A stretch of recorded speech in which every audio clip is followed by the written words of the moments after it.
Okay, where are we going this week?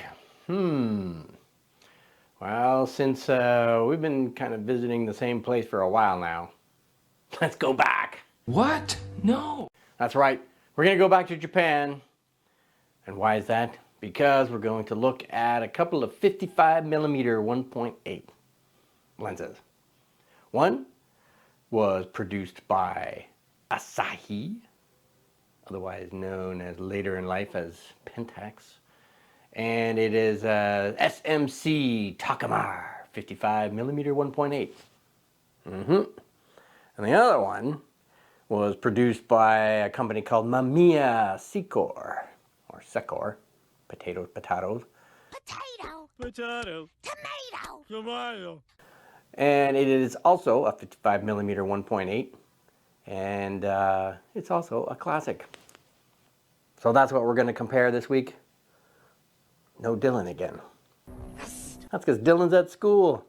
Oh, thank God. No interruptions from the little guy. So, let's find out, are these same, but different? Same, but different. Or is one just way better than the other?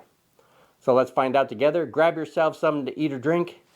Get yourself comfortable.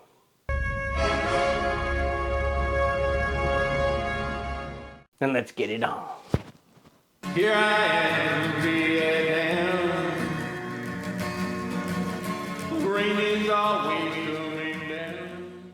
This is Camera Talk with Dr. Scott and his little co-host who's missing in action, Dylan.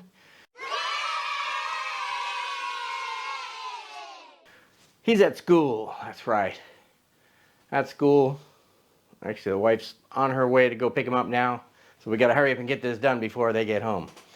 So just as the intro says, what are we looking at this week? Well, we're doing a kind of a head-to-head comparison between two 55mm 1.8 vintage lenses. They're both classics. They're both well-loved in the community. I don't know whose community, but Wish I knew how to quit you. in my community, they're well-loved anyway. So let's just jump on into it then, right? And as the intro says, it's the difference. The two that we're comparing this week are a Mamiya-Sekor 55mm 1.8. And we'll start with it since it's closest to me. You know, a little nickname for it is the chrome nose. As you see, it has a chrome ring on the outside. It's also got a aluminum aperture ring on the bottom, so it's quite, you know, standoutish. That's not even a word! Quite standoutish. It's quite distinctive. Stands out from the crowd. And again, it's a nice lens for something. Again, this is made in the 1960s, so it's just about as old as Dr. Scott. At least we're not fucking idiots. But a little bit about, you know, where these came from. You know, Mamiya started not quite as historically as many of our other lens manufacturers and camera manufacturers out there. Mamiya began its time in Tokyo. One ticket to Tokyo, please. Back in 1940. So again, it was kind of a late to the game kind of thing. And the founder's name was Saiichi Mamiya. Mamma mia! Saiichi Mamiya. And, you know, he was obviously pretty smart to get in early in the game. Well, late to the game, but early after the defeat of Japan in World War II. Mamiya was the very first photography manufacturer, lens manufacturer, to go into full production. You know, while the others, Nikon and Canon and Asahi and Takumar and all these guys were we're still struggling with the American forces there on what permissions can we build and not build, and so on and so on. Anyway, these guys were up and running first out of the gate after the end of the war. Now in 1950, so far we're just Mamiya, right? So where does Sekor come from? Well, in 1950, Sekor was included because the company bought up another company, and its name is, hang on while I read this for you, Setagaya Kiki Renzu. Over-the-top rendition of the Japanese accent. Sounds like something out of Kill Bill. But it means Sekonic Light Metering Company. So they put them together and we got Mamiya-Sekor. Anyway, so through the 1960s and 70s, they made cameras and lenses for the 35mm SLR market, like everybody else. And then I guess either they were looking for a niche, or maybe the owners were like, screw this, there's too much competition in this market, so they went to medium format.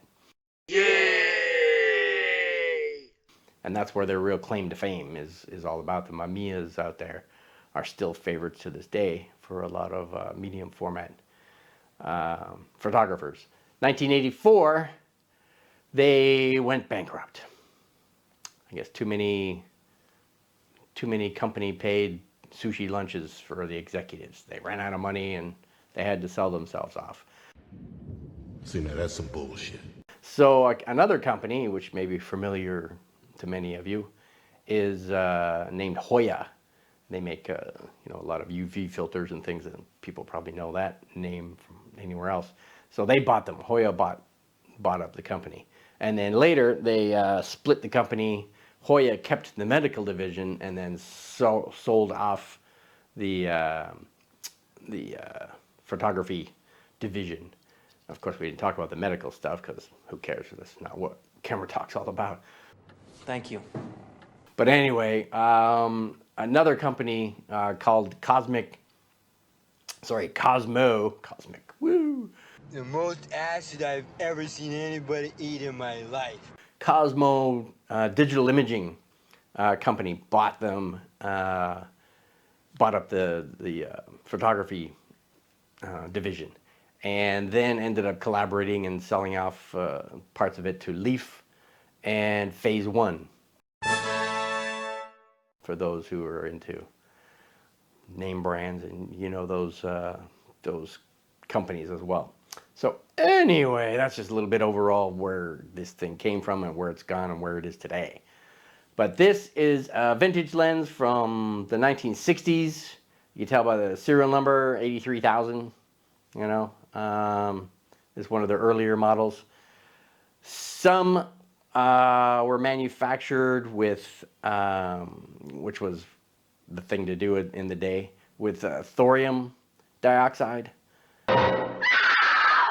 And you've probably heard that before through many other channels. Thorium is a radioactive element. This lens is not.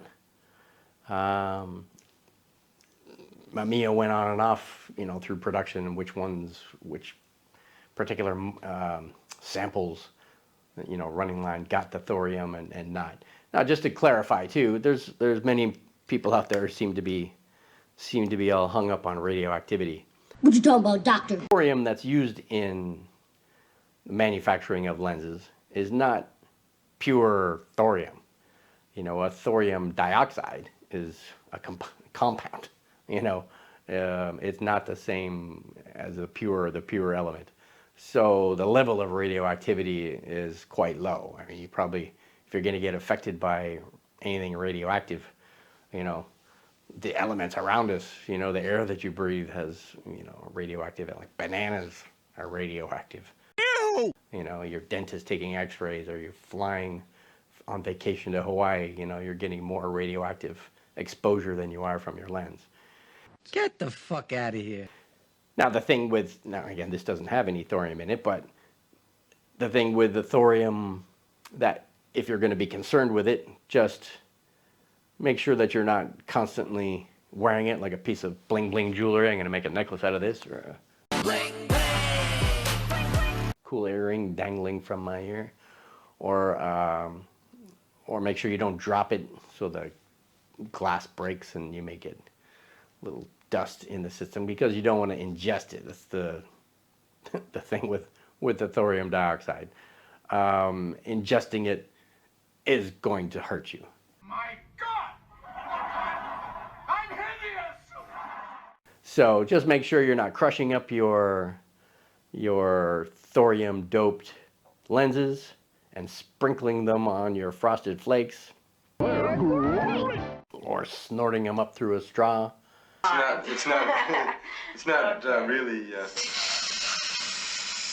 Because you're doing some kind of Tide Pod challenge or something. As long as you're not doing that, don't freaking worry about it, all right? That's the end of that.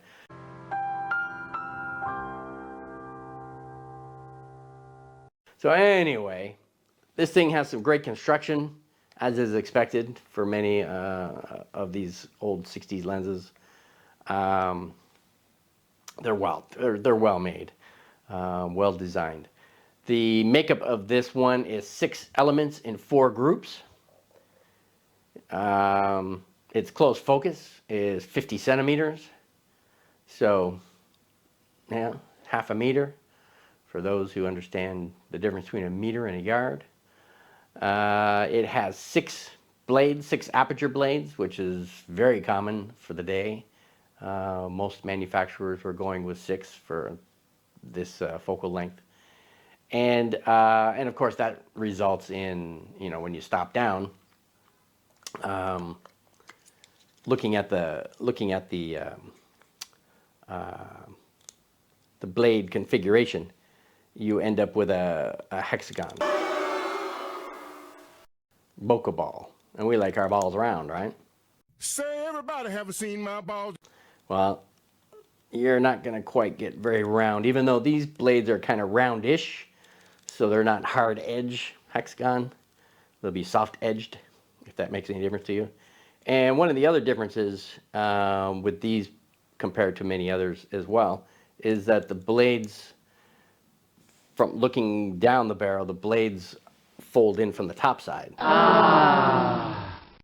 Versus a lot of other manufacturers fold their blades from the back, from the underside down here. It doesn't make that big a difference, just pointing that out, that it is a physical difference here.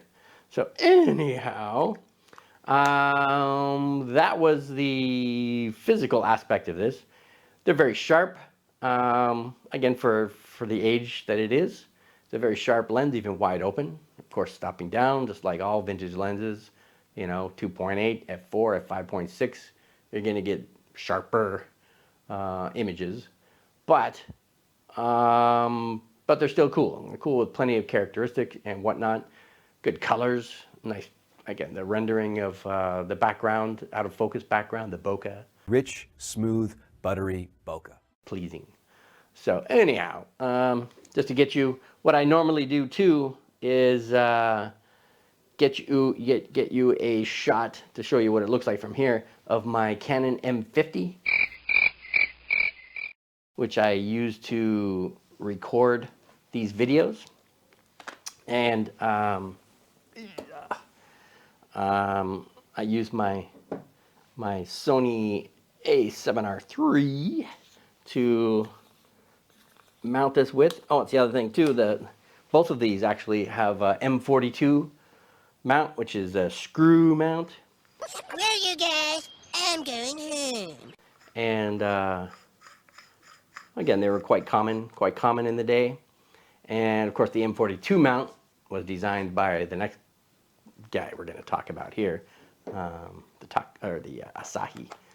But anyway, so let me give you a shot of my Canon M50. And what I do is I focus in on the nameplate on the end of the. Now, first, before I do that, let me make sure my steady shot settings. All right, 60 millimeters, close enough. Are on here. So what I do is I focus in on the nameplate on the end of the kit lens, which is a 15 to 45 EFM lens. And that looks good right about there. All right, so let me get a little steadier shot here. All right, ready? 1, 2, 3.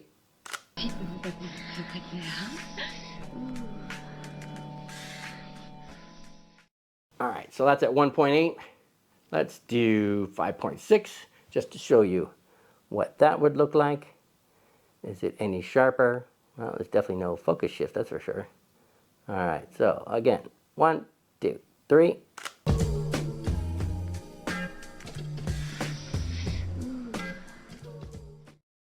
All right, so that was the Mamiya-Sekor 55mm 1.8, and you know, can we say it's pretty cool? I think so. Let me get you also some shots of Dylan. Since he's not here, we'll take shots of him when he comes home and add them in here. So anyway, here's Dylan at 1.8.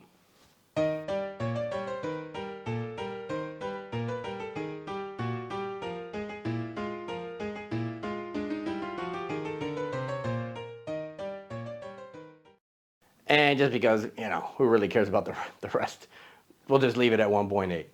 All right, so let's talk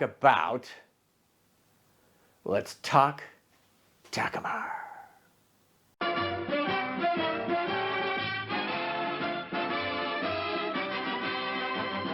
All right, so the Asahi Pentax Takumar. So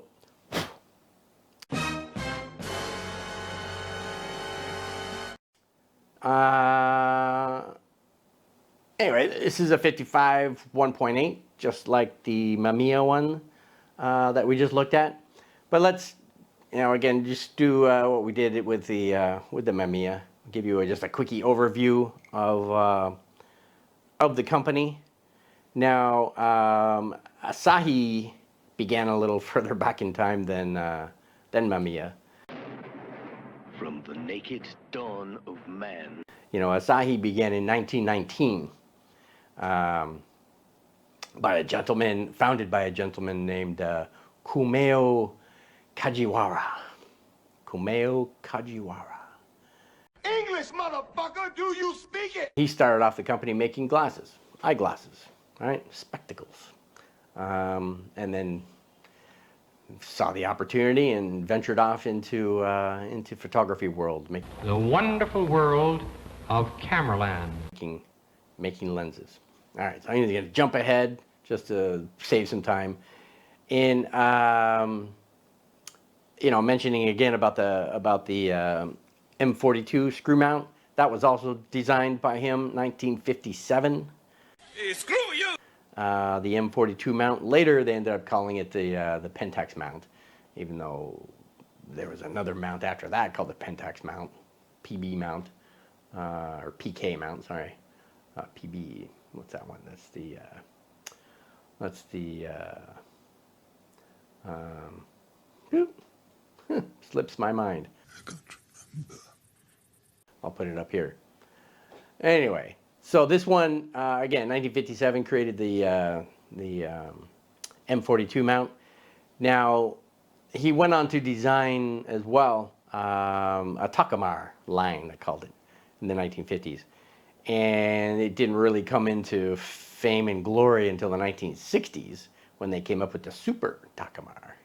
And the Super Takumar was designed intentionally to knock the king of the hill off the top of the hill, who at the time was considered to be the best 50mm out there, which was the Carl Zeiss planar. Oh, Your Majesty. How's it going, Marie?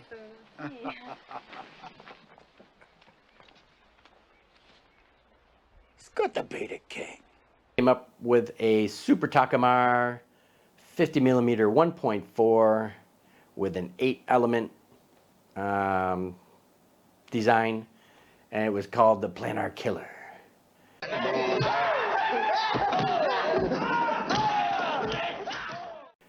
And according to, the media, they accomplished what they set out for, which was knocking Carl Zeiss off the top of the mountain. Holy shit! And then they became the king of the hill. But that 50 millimeter lens was also financially killing them because it was just more expensive to produce. So once they had their crown, they said, all right, enough of that, and they dropped the 8-element and created a 7-element configuration. So anyway, that was the Super Takumar. Now this is a 55 millimeter, so not related to that lens, but still part of the family though, the Takumar family. They created a lot of really nice lenses. Yeah, baby! Yeah. Anyway, just as with the Mamiya, the build's very nice, very smooth. Again, for something this old, not quite as old as the Mamiya. This one was produced from 1972 to 1975. This particular model, they made other ones, but this one, and by then they call it an SMC Takumar, and the SMC stood for super multi-coated, because back in the day people were still doing single coating, just like the Mamiya here is single coated. So again, with the Mamiya, you probably want to use a hood if you're outside, unless you want some artistic flair in your lens. Okay, and you're welcome. And anyway, so this one's multi-coated, but still, you should probably use a hood with these anyway, just for contrast and everything else. But anyway, the SMC Takumar was the end of the line for the Takumar family before they decided, all right, enough of making these things. So anyhow, so again, this was another great lens from the Takumar lineup. Now this one is produced with 6 elements in 5 groups. Its close focus is a little shorter than that one, 45 centimeters. Just back that off by 5 centimeters, so it's this big instead of this big. That's how you use it. 6 blades again, just like the Mamiya, and same thing. They also result in hexagon bokeh balls if you stop down, and the blades fold over on the outside or the facing this way instead of on the back side. And not that it makes any difference. And we ended up with 201 grams. But this one does have thorium dioxide. No way. In one of the elements at the back. And again, there's not enough thorium in there to worry about. Really, with radioactive lenses, what you do have to worry about is the decay of the thorium element, which causes a yellowing effect. Whoop-de-doo! In these, and I've zapped all my Takumars. My little yellow friend. With my UV light, which takes care of the yellowing anyway, which is this little lamp behind me here. Give it or even my flashlight I use. Just give that a week, 5 days, 7 days in there, and it'll clear up your lens. And a lot of people, you look on YouTube, and there's all kinds of people with their funky UV lights and all these things. You don't have to go overboard. Definitely putting them out in the sun, lovely idea, but for me, I live in Vietnam. The sun's a little strong here. I'm melting! So leave this outside for a week, and you're gonna end up with a messed up lens. The sun's gonna evaporate all the oils or the lubricants in there and everything else. You're gonna end up with a fugly result. So don't do that. Anyway, it's not all that complicated. Anyway, so that's all I got to say about that. The quality, of course, great colors, great, out of focus background, just like the rest. The Pentax or Asahis are Asahi Pentax. Known for that anyway. Very good quality rendering, sharp. You know,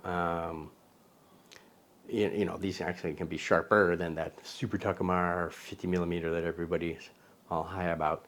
Get the fuck out of here. So if you're into sharpness, this is the better one to get than the 50. Anyway, so let me unscrew this one and put this down so we can screw in the other one. That's the thing with screw mounts. Got to take time to do the screwing. Like being on top. Some of you may prefer your screwing to be done that way.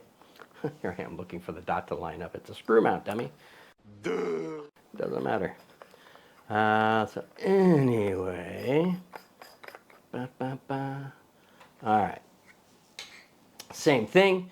Let me get at 1.8 as tight in as I can on the nameplate, which is right there. All right. See, that was pretty quick. Very short focus throw. All right, here we go. 1, 2, 3.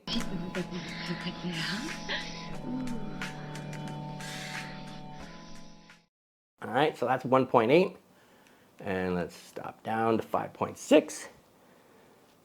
And same thing. No focus shift, still in focus. All right, so ready? 1, 2, 3.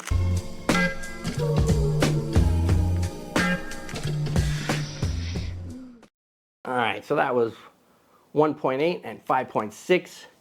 And just as we did with the Mamiya, we'll take some shots of Dylan to get you some real world action. And here's Dylan at 1.8.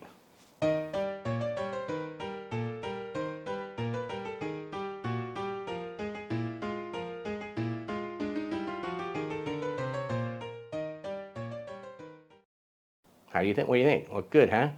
Let's do, let me do that. Random photos, just show you stuff other than Dylan, what these lenses produce. The rendering, don't tell him we're putting that in there because he hates when I put random photos in that are not him. Thinks it's a waste of time. But anyway, here's the random stuff at F whatever.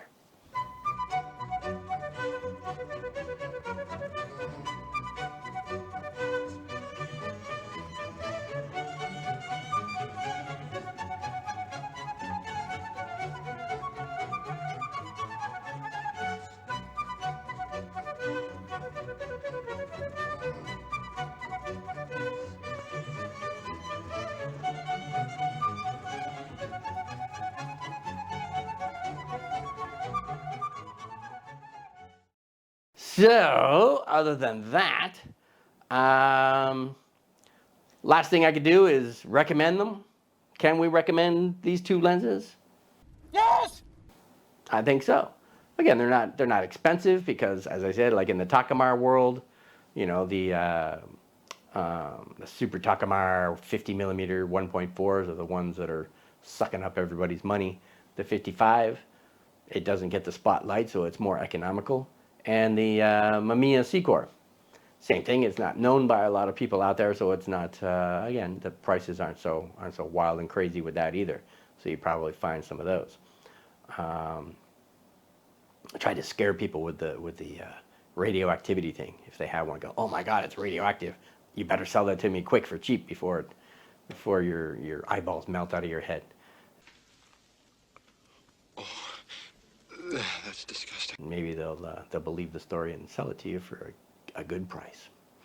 Anyway, other than that, how about I give my little plug for photo editing software that I use, which is Luminar. Luminar Neo is their latest, greatest thing. You know, this one of the reasons I like it is because it's got a lot of AI features in there, and this mission is too important for me to allow you to jeopardize it. As everybody knows, AI is on its way to dominating society in the next few years, and we'll all be slaves to Skynet. I'll be back. But anyway, in the meantime, AI can be helpful. Why? Because it speeds up your workflow, right? So if you get something like spot and dust removal, you know, you're down at the beach taking photos of some crabs over here and some seagulls over there.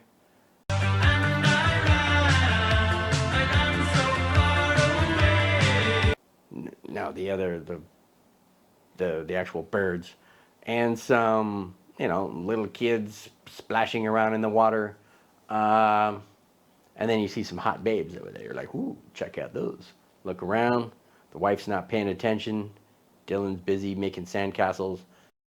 Aww. So click, click, click. Get some nice candid shots of the babes. Yay! Get home, pull them up on your monitor. Eyesight's not as great as it used to be, and they're not as babe as you thought they were. Oh, wow. But you notice in the background, in the sky, you know, there was those seagulls that we'd mentioned, the birds, and there were these other spots too, and you're wondering, what are these spots? Well, it turns out you had a dirty sensor. It's a great way to find out if your sensor's dirty or not. Take a shot of the sky, and then pull it up on your monitor. Take a shot of the white wall or something, and you'll see spots if you have a dirty sensor. And one, clean your damn sensor. Two, if they're in your photo, don't think, oh, my photo's ruined. In Luminar, they have in the erase tool spot and dust removal, where you can click on that feature. It will analyze your photo. It'll tell the difference between the spots and a flock of seagulls and airplanes and fluffy clouds, you know, whatever. It'll know what all this stuff is. And it'll remove those spots for you. That's pretty cool. That's the AI that I like using. They have other stuff too, like power line removal, do the same thing. It'll remove stuff. Remove power lines for you instead of you brushing them out. It has scenery lighting. It has masking AI. You know, if you have a, you know, landscape, you know, with you know, a little cabin over here and a lake with a canoe sitting on the shoreline over here, whatever, and you want to focus on those for color, you can mask those by just clicking on them, and the AI will figure out what that canoe is and figure out what that cabin is or anything else, and it'll mask them so that when you change color or change focus or change whatever you're going to change, it'll mask those for you. So that's pretty cool. Holy shit. And it has a bunch of other bells and whistles too. The best part about it is it's relatively economical compared to many of the others. Cheap bastard. Two ways to buy it. You can either buy it outright, so it's yours for life, which I like to do, because that way I have it, it's mine. I don't have to worry about forgetting to pay or anything else. But also subscribing is a cheaper way to go, short term, but if you pay over the years, you end up paying more than you would have if you just bought it outright. And I like to buy things when they're actually brand new, and they're not even out yet, so they have the early bird, you know, early release price, which is a lot cheaper. So I always buy it at that, and you know, then it's mine, and I do whatever I want with it. And then the upgrades and stuff are generally free. Anyway, and they're located in Ukraine. The name of the company is Skylum, not Skynet, Skylum, and you know what's going on in Ukraine at the moment.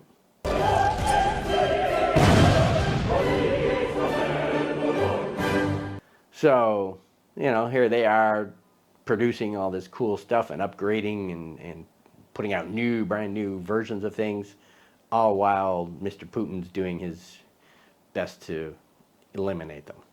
So, you'd be doing these guys a favor while they're working through that scenario. Anyway, other than that, what else can you do? Well, how can you help expose us to the rest of YouTube? Well, besides that, well, you can subscribe, right? Oh, it's funny, I started with my left hand that time. Usually it's right hand. Subscribe. And then two hands together, more powerful. Subscribe. And what else does YouTube like besides subscribers?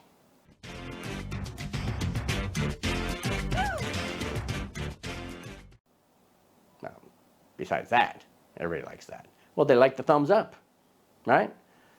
So if you give us a thumbs up, we'll give you a little taste of Dylan's Girls, the Thumbs Up Girls. Don't know the name of their group or the name of their song, but it goes something like this. Thumbs up, do do do do do do do do do do, thumbs up.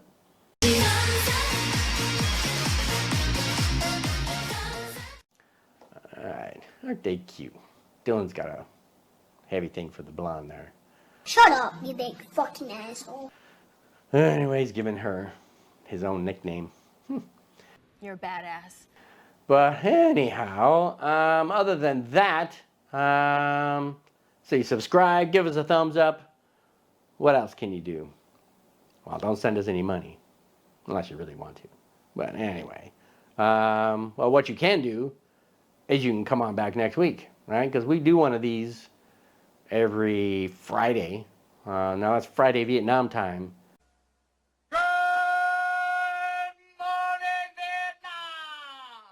So that could be the day before you, or the day after you, or the same day as you. Just depends on what funky time zone you're in.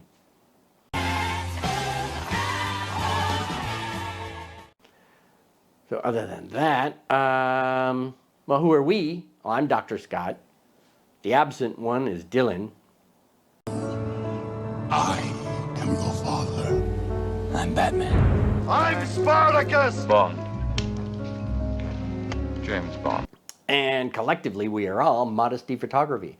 We're here to talk about tips and tricks about photography, vintage lenses, vintage cameras, camera systems, new stuff, old stuff, tripods, microphones, accessories, you name it, we'll talk about it. If you want something specific, leave a comment in the comment section below.